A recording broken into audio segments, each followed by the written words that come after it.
우리 하나님 말씀 같이 읽겠습니다.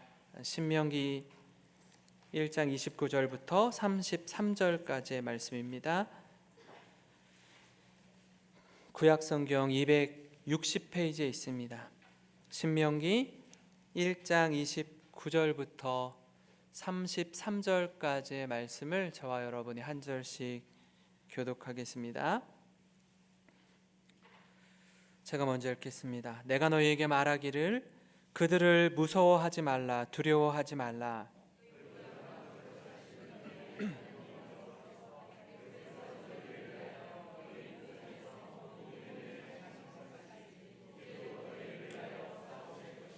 광야에서도 너희가 당하였거니와 사람이 자기 아들을 안는 것 같이 너희 하나님 여호와께서 너희가 걸어온 길에서 너희를 안으사 이곳까지 이르게 하셨느니라 하나. 우리 같이 읽겠습니다. 그는 너희보다 먼저 그 길을 가시며 장막 칠 곳을 찾으시고 밤에는 불로 낮에는 구름으로 너희가 갈 길을 지시하신 자이시니라. 아멘. 아멘. 우리 옆에 계신 분들과 이렇게 인사했으면 좋겠습니다. 강건하시기 바랍니다. 우리 같이 인사할까요? 네. 많은 음식점이나 이렇게 사람들이 많이 모이는 곳들이 지금 사람이 없고 또 두려움에 휩싸여 있는 모습을 보게 됩니다. 두려움이 왜 생길까요? 두려움이 우리 자신의 초라함과 연약함에 함몰되고 집중하게 되면 그 두려움에 빠질 수밖에 없습니다. 또 나는 열심히 한다고 하는데 잘한다고 하는 것 같은데 자꾸 다른 사람의 눈치를 보게 되면 두려움에 빠집니다. 그리고 이전에 내가 그래도 과거에는 잘 나갔는데, 그러니까 과거 이야기를 통해서 오늘의 내 모습이 좀 마음에 들지 않는 겁니다. 이렇게 저렇게 인생의 큰 파도와 고비를 넘겨서 여기까지 잘 온다고 왔는데 지금 우리 눈앞에 닥친 이 어려움 가운데 우리의 마음을 온통 빼앗겨 버리면 두려움에 사로잡힐 수밖에 없습니다. 오늘 우리가 읽은 이 신명기 말씀은 사실 모세가 과거에 지난 출애굽해서 이스라엘 백성들을 이끌고 광야 세월을 통해서 보낸 시간들을 세 편의 설교로 이스라엘 백성들에게 이렇게 이야기하는 내용인데 그 중에 첫 번째 부분입니다. 혼자서 20세 이상의 남자 장정만 60만 명이 넘는 사람들, 아내, 자녀 이렇게 다 합하면 얼마나 많은 무리들을 데리고 광야길 40년을 지나오고 통과했겠습니까? 근데 그 시간 동안 나 혼자 다 감당할 수 없다라고 해서 리더십을 세우기 시작합니다. 1000부장, 100부장, 50부장, 10부장. 혼자서는 다 감당할 수 없으니까. 근데 어떤 사람을 세우냐 하면 그 신명기 1장 앞부분을 보면 지식과 지혜가 있는 사람 이렇게 세워서 리더로 세웁니다. 우리로 치면 이렇게 부목사님, 전도사님, 우리 셀 리더, 장로님, 권사님, 안수 집사님 이렇게 집사님들을 쫙 세우는 것처럼 그래서 함께 공동체를 섬기고 세워나가는 모습이 앞부분에 등장을 합니다. 그리고 가디스 바네아에 이르러서 가나안 땅을 정복해서 들어가야 되는데 또 그 중에서도 각 지파의 대표 리더들을 한 사람씩 세워서 12지파의 지파장들이 가서 그 땅을 정탐하고 옵니다. 사실 하나님은요, 또 모세는 주저하지 말자, 우리 말씀에 순종해서 담대함으로 나아가서 그 땅을 취하자, 그렇게 해라 라고 말하거든요.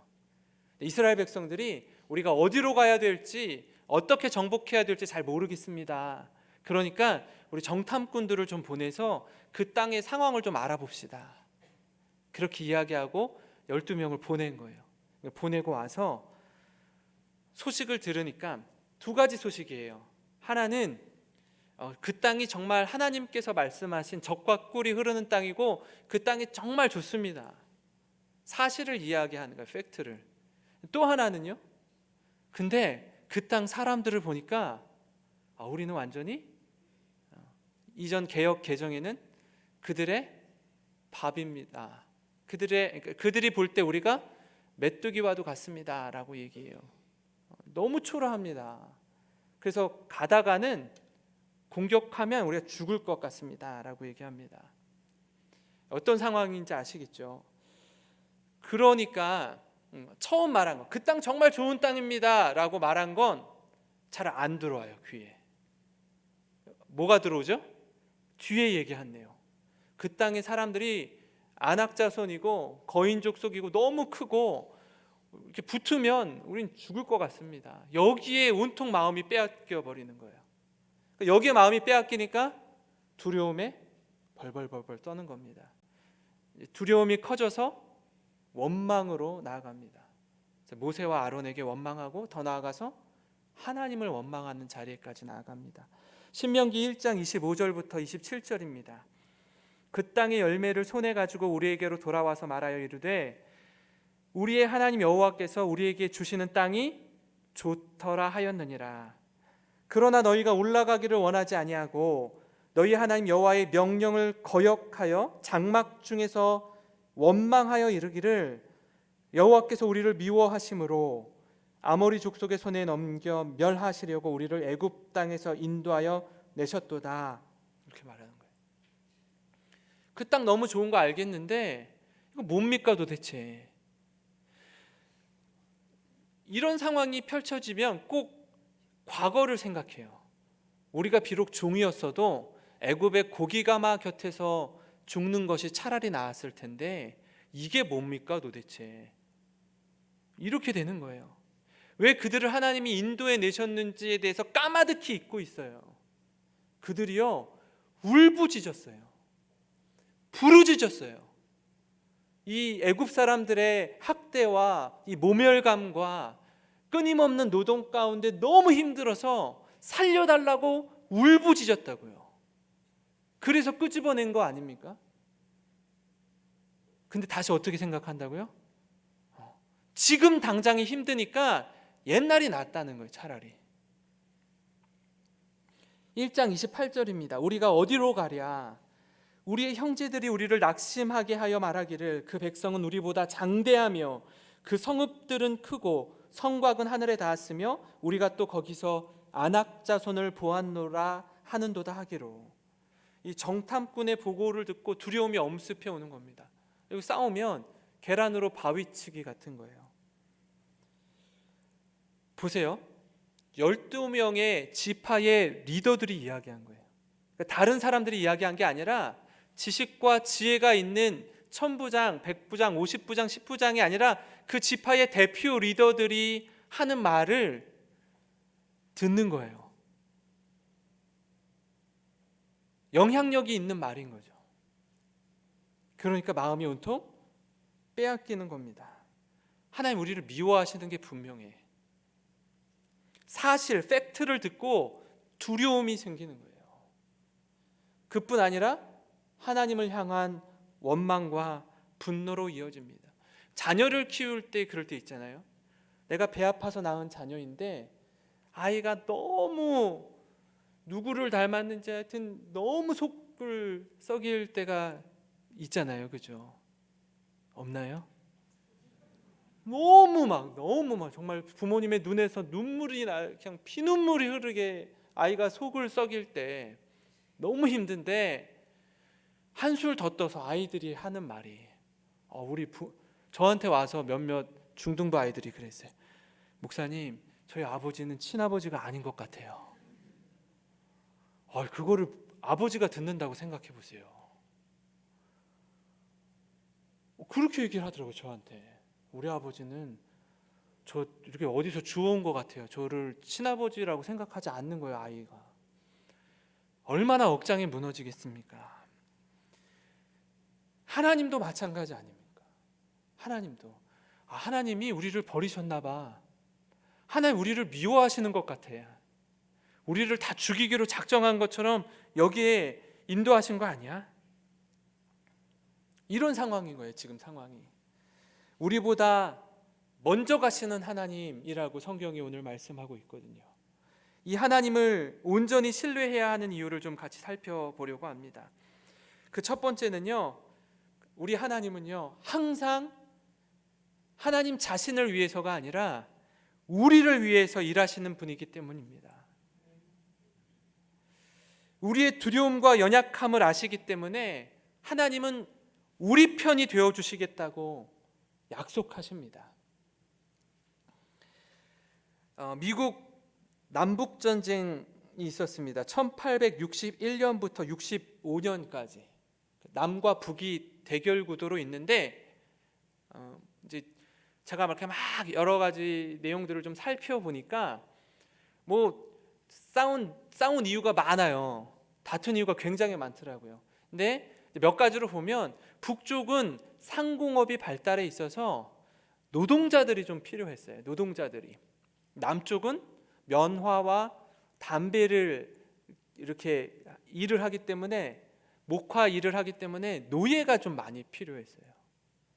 근데 이 링컨은 북쪽의 지도자인 거예요. 대통령으로 당선이 됐는데 남부 쪽에서 대통령을 다시 세워가지고 남과 북이 대결 구도를 펼치게 됩니다.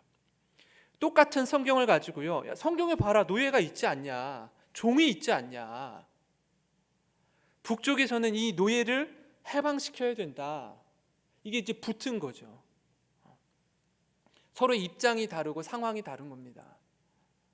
근데 북쪽은 2,400만이고요 남쪽은 900만이거든요 인구수로도 사실은 비교가 안 되는데 남쪽의 900만 중에 400만 명이 사실 노예였어요. 서로 붙어서 처음에는 남부가 이렇게 승전보를 울리고 있습니다. 그래서 북쪽에 그 율리시스 그랜트 장군이라는 사람이 링컨 대통령에게 와서 이렇게 이야기를 합니다. 각하, 저희는 하나님께서 북군 편이 되시어 북군이 승리하게 해달라고 날마다 눈물로 간절히 기도하고 있습니다. 이렇게 이야기하는 거예요. 근데 링컨이 듣고 이렇게 말합니다. 그렇게 기도하지 마십시오. 하나님께서 우리 편이 되어달라고 기도하지 말고 우리가 항상 하나님 편에 서 있게 해달라고 기도하십시오. 남과 북이 기도할 거 아니에요. 우리 편이 이기게 해달라고, 우리 편이 이기게 해달라고. 하나님은 누구 편이 되어주셔야 됩니까?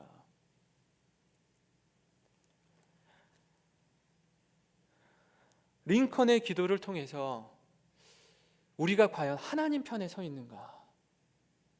난 정말 하나님 말씀에 운명을 걸고 하나님 말씀을 두려워하고 하나님 말씀에 서 있는가? 그런 우리가 되기를 간절히 소망합니다. 신명기 1장 30절에 같이 한번 읽어볼까요? 너희보다 먼저 가시는 너희 하나님 여호와께서 애굽에서 너희를 위하여 너희 목전에서 모든 일을 행하신 것 같이 이제도 너희를 위하여 싸우실 것이며, 이렇게 말씀합니다. 하나님께서 이스라엘 백성을 인도하실 때 애굽에서 출애굽하는 과정들 너희가 보지 않았니? 너희 힘으로 나온 거 아니라는 거 분명하게 알지 않니? 그런 것처럼 지금도, 지금 이 순간에도 어떻게 해요? 지금 이 순간도 앞에 장애물이 있고 앞에 위험천만한 일들이 우리에게 펼쳐져 있더라도 이스라엘을 인도하신 하나님께서 과거의 하나님으로만 추억으로 간직하는 것이 아니라 지금 오늘을 살고 있는 너희들에게도 우리에게도 하나님이 여전히 신실하게 인도할 것이다 라고 말씀하시는 거예요. 근데 우리는 종종 이럴 때가 많죠. 과거에 우리의 삶을 인도하신 하나님에 대해서는 대부분 다 인정해요. 맞습니다. 하나님께서 여기까지 인도해 주신 것 인정합니다. 그러나 지금 내 눈앞에 펼쳐진 이 현실, 이 막막함, 도저히 헤쳐나갈 수 없는 이 두려움, 이 부분에 대해서는 하나님을 신뢰하지 못하겠습니다. 이런 경우가 우리에게 너무 많이 있어요. 지금 이스라엘 백성들도 똑같은 거예요. 지금. 이건 알겠는데 과거에 하나님께서 어떻게 우리를 인도하셨는지는 내가 100% 믿겠는데 지금 당장 내 눈앞에 펼쳐진 이 문제에 대해서만큼은 하나님이 해결 못하실 것 같습니다라는 거예요. 그래서 항상 우리는 하나님 우리를 위해서 좀 이것 좀 해주십시오, 좀 우리 편이 되어주십시오라고 기도하는 거라고요. 다시 말해서 우리가 지난 주일에도 말씀을 같이 나누었지만 하나님 아닌 것을 자꾸 하나님의 자리에다 놓고 그것 붙들고 그게 하나님인 것처럼 섬기고 있는 모습이 이스라엘 백성의 모습일 뿐 아니라 우리의 모습 아닙니까? 모세가 계속 우리에게 도전합니다. 너희보다 먼저 가시는 너희 하나님 여호와께서 애굽에서 너희를 위하여 너희 목전에서 모든 일을 행하신 것 같이 이제도 너희를 위하여 싸우실 것이다. 이 말씀을 믿는 저와 여러분이 되었으면 좋겠습니다. 예수님의 겟세마네 기도를 통해 우리가 알지 않습니까? 어떻게 기도해야 되는지, 어떻게 우리의 마음을 하나님께 쏟아놓아야 되는지 예수님께서 진짜 기도의 모습, 진짜 기도의 모범을 보여주지 않습니까? 마태복음 26장 39절에 조금 나아가서 얼굴을 땅에 대시고 엎드려 기도하여 이르시되 내 아버지여 만일 할만하시거든 이 잔을 내게서 지나가게 하옵소서. 그러나 나의 원대로 마시옵고 아버지의 원대로 하옵소서. 앞에 부분은 어떻게 해요? 아버지 원하시면 이 십자가의 고난, 십자가의 죽음을 좀 내게서 지나가게 해주십시오. 근데 예수님의 기도는 여기에 방점이 있지 않아요. 그러나 나의 원대로 마시옵고 아버지의 원대로 하옵소서. 이게 기도 아닙니까? 내 힘, 내 생각, 내 경험, 내 욕심 다 내려놓고 하나님의 뜻을 구하고 순종하는 자리로 나아가는 겁니다. 사랑하는 우리 성도 여러분, 우리의 인생이, 우리의 안목이 하나님으로, 주님 바라보는 시선으로 전환되는 은혜의 시간이 되기를 간절히 소망합니다. 그런가 하면 우리보다 앞서 가시는 하나님을 온전히 신뢰해야 하는 이유 두 번째는요, 우리보다 우리를 더 잘 아시는 분이기 때문에 그렇습니다. 하나님은요, 우리가 우리 자신을 알고 있는 것보다 더 잘 아시는 분이라고 성경이 말씀합니다. 1장 31절 말씀 우리 같이 한번 읽어볼까요? 광야에서도 너희가 당하였거니와 사람이 자기의 아들을 안는 것 같이 너희의 하나님 여호와께서 너희가 걸어온 길에서 너희를 안으사 이곳까지 이르게 하셨느니라 하나. 모세는요, 이 광야 생활 가운데 하나님이 사람이 자기의 어린 아들을 안고 모든 어려움과 역경을 통과하고 장애물을 헤쳐나가는 아버지의 모습으로 하나님을 그리고 있습니다. 너희가 이미 당하지 않아, 경험하지 않았느냐? 사람이 자기의 아들을 안는 것 같이 너희 하나님 여호와께서 너희가 걸어온 길에서 너희를 안아주셔서 여기까지 인도해 주지 않았냐? 근데 이걸 안 믿는 거예요. 이걸.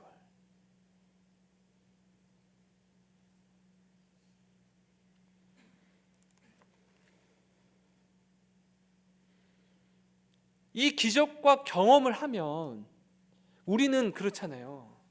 엄청난 기적을 경험하면 하나님 100% 신뢰하겠습니다. 믿겠습니다. 나 죽음에서 살려주시면, 이 질병으로부터 고쳐주시면, 우리 부모님 이렇게 투병하고 계시는데 살려주시면, 네, 하나님 믿겠습니다. 그 살려주시고 고난을 통과하게 해주시고, 이거 분명히 하나님이 하셨다라는 걸 기적으로 경험케 해주셨는데, 그때는 알겠는데 너무 쉽게 잊지 않습니까? 우리가 너무 그 은혜에 대해서, 그 말로 다할 수 없는 기적에 대해서 그때는 감사하고 감격하는데 얼마 지나지 않으면 너무 쉽게 잊지 않습니까? 이스라엘 백성들도 그렇다라, 그렇게 하나 하면서 32절에 이렇게 나옵니다. 이 일에 너희가 너희의 하나님 여호와를 믿지 아니하였도다. 믿지 않는다는 거예요. 믿지 않는다는 거예요. 그 엄청난 거룩한 하나님과의 동행의 세월이, 그 흔적이 자기의 삶에 곳곳에 묻어 있는데 못 믿겠다라는 겁니다. 사랑하는 성도 여러분, 지난번에 잠깐 얘기한 게 있습니다. 셀파라고도 하고 세르파라고도 하는데, 이 친구들이 히말라야 에베레스트 등반을 돕는 숨겨진 조력자들입니다. 수많은 등산가들, 이름이 아주 잘 알려진 등산가들의 등 뒤에서 묵묵히 이름 없이 빛도 없이 등반에 필요한 모든 물품을 등에 업고 오르는 사람들이 셀파입니다. 우리나라의 최고의 산악인 중에 한 명으로 꼽히는 엄홍길 대장이 자신의 산악 여정을 마칠 무렵에 사람들 앞에서 이런 이야기를 했습니다. 그는 1985년부터 22년 동안 38번을 도전해서 2008년까지 14좌를 완등했고, 이에 속하지 않지만 8,000m를 넘는 두개 봉우리를 더 올라 16좌 완등 기록도 세웠습니다. 그런데 그런 엄청난 영광스러운 일 가운데 그가 말하기를, 그 대신 히말라야에서 나는 산악인 6명, 세르파 4명 등 모두 10명의 소중한 친구를 잃었습니다. 그러니까 엄홍길 대장이 모든 조명과 스포트라이트는 다 받고 있지만 그가 그 자리에 서기까지는요, 사실 보이지 않는 사람들의 희생과 눈물과 헌신이 있었다라는 겁니다.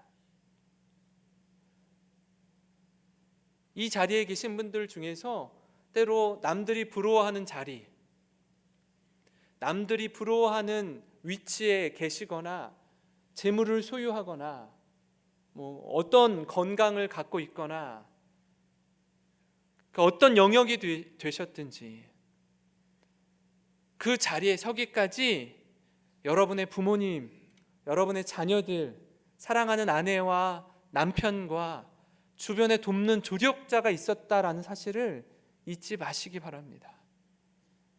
감사를 표현하고 은혜되게 생각하고 잊지 않는 우리가 되었으면 좋겠습니다. 하나님은요, 이스라엘 백성들에게 이렇게 말합니다. 1장 33절입니다. 그는 너희보다 먼저 그 길을 가시며 장막 칠 곳을 찾으시고 밤에는 불로 낮에는 구름으로 너희가 갈 길을 지시하신 자이시니라. 제가 오늘 말씀을 이렇게 묵상하면서 계속 들어왔던 말씀 뭐냐면, 너희보다 먼저 그 길을 가셨다는 거예요. 마치 우리가 여행을 가거나 수련회를 떠나거나 군대에서 훈련을 떠나거나 할 때 선발대라는 게 있어요. 선발대. 미리 하루 전에 이틀 전에 가서 본진이 올 때까지 그곳 상황들을 쭉 살피고 점검하고 이렇게 하는 사람들을 선발대라고 해요. 제가 예전에 아주 작은 교회를 섬길 때 중등부 아이들과 함께 이렇게 시각장애인들과 함께 하는 그 캠프를 간 적이 있었습니다. 캠프를. 근데 이 아이들은요, 시각장애인들, 중복장애가 있는 아이들이 있었어요. 이렇게 자폐랑 시각이 같이 있는, 자폐랑 청각이 같이 있는 뭐 이런 아이들과 같이 지내는 겁니다. 또래 아이들 같이 먹고 자고. 근데 저희는 그냥 당일날 이렇게 갔었거든요. 근데 시각장애를 가진 아이들은요, 저희보다 하루 더 빨리 가서 지내더라고요. 왜냐하면 그 수련회 장소에 모든 곳을 몸으로 익혀야 되기 때문에.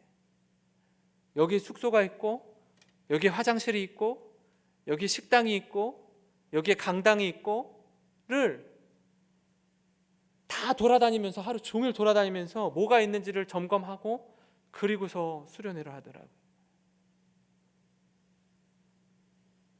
먼저 가서 하나님이 인도하시고 그곳에서 장막 칠 곳을 찾으시고 밤에는 불로 낮에는 구름으로 우리가 갈 길을 지시하신 분이시라고 말씀하는 그 하나님, 그 하나님에 대한 신뢰를 회복하시고 믿음의 길을 가는 우리가 되기를 간절히 소망합니다. 이러한 인도하심 가운데 우리가 이 이사야 31장 5절 말씀 좀 같이 한번 읽었으면 좋겠습니다. 이사야 31장 5절 시작. 새가 날개치며 그 새끼를 보호함 같이 나 만군의 여호와가 예루살렘을 보호할 것이라. 그것을 호위하며 건지며 뛰어넘어 구원하리라 하셨느니라. 아멘. 하나님이 보호해 주신대요. 새가 날개치며 그 새끼를 보호함 같이 하나님께서 보호해 주신다라고 말씀하고 있습니다. 현재 우리 앞에 펼쳐진 이 대한민국뿐 아니라 이 중국발 코로나 바이러스 이 질병으로 인해서 사실 우리의 눈에 보이지도 않는 것이잖아요. 그죠? 얼마나 공포와 두려움과 생명의 위협을 느끼게 하는 이것 아닙니까? 전 세계가 두려움에 휩싸여 있지 않습니까?